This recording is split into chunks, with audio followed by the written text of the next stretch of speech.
In today's video, I'm going to teach you how to add a user in Zoho projects. We're going to walk through the simplest way to invite a new person into your Zoho projects portal and assign them to one or more projects in a single flow. By the end, you'll know exactly where to click and what each option means, so you're not just following steps, but actually understanding what you're doing. First, make sure you're logged into your Zoho projects account and that you have the necessary admin or user management permissions. Without those permissions, you won't see some of the options we're about to use. Start at the top right corner of your Zoho projects interface. Look for the gear icon, which represents Setup. Go ahead and click that. This is where all of your configuration and administrative settings live. From the Setup menu, find and select Manage Users, and then choose Portal Users. The portal is essentially your overall Zoho projects environment, and Portal Users shows everyone who currently has access to it.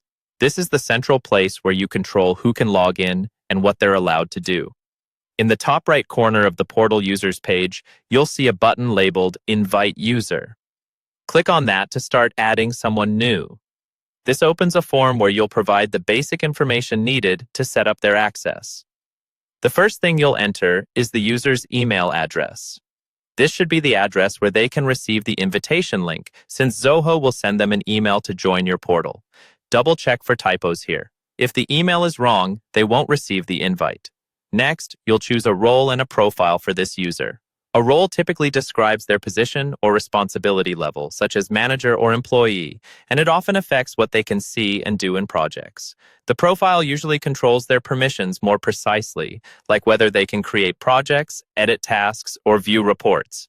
Take a moment to pick the combination that matches what this person actually needs to do, rather than just giving them the highest access by default. Now, scroll to the section called Select Projects. Here you'll decide which specific projects this user should be part of. Check the boxes for the projects they'll be working on. This is useful because it means they'll be added to the right projects immediately, instead of you having to assign them later. Once everything looks correct, click the Invite button. Zoho Projects will send an invitation email to the address you entered. When the user accepts that invitation and signs in, they'll automatically have the role, profile, and project access you just configured.